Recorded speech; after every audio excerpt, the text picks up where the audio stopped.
Namo Phat. Thanks so much for joining me for a daily practice check-in. Listen, listen, listen. This wonderful sound calls us back to our true home.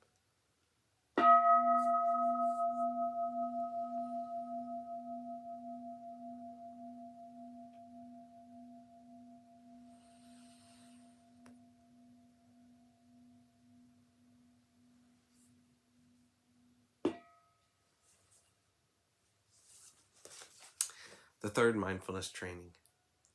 Aware of the suffering caused by sexual misconduct, I vow to cultivate responsibility and learn ways to protect the safety and integrity of individuals, couples, families, and society. I'm determined not to engage in sexual relations without love and a long-term commitment. To preserve the happiness of myself and others, I'm determined to respect my commitments and the commitments of others. I will do everything in my power to protect children from sexual abuse and to prevent couples and families from being broken by sexual misconduct.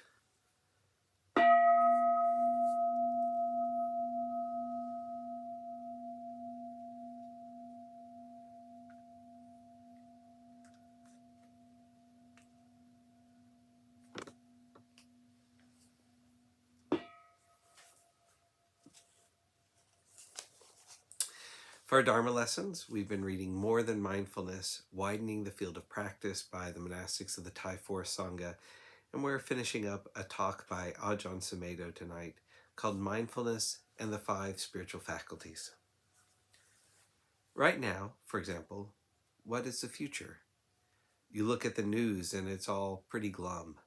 Climate change, pandemics, nuclear wars, droughts and floods in Europe and America.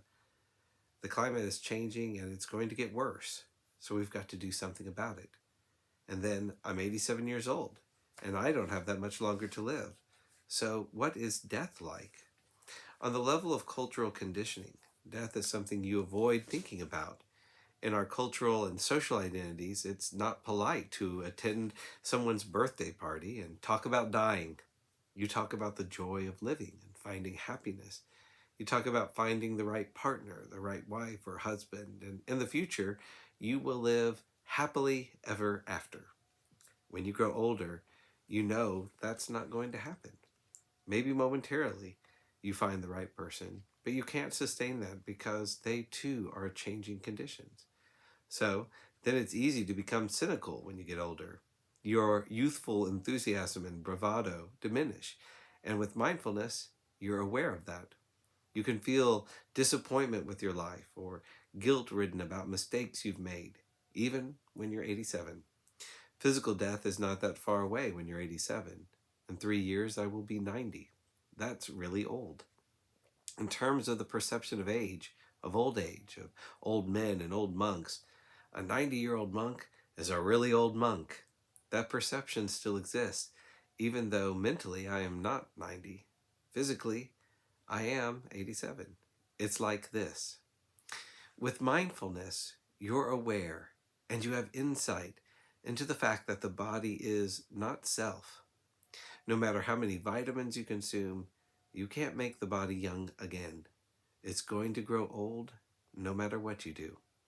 Plastic surgery might create more of an illusion of not being as old as you are, but that is not the answer to the problem. That is not understanding suffering.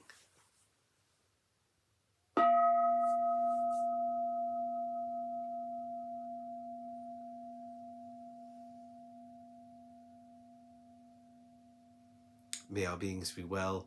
May all beings be happy. May all beings be peaceful. Namo Phat. Thanks so much for joining me today.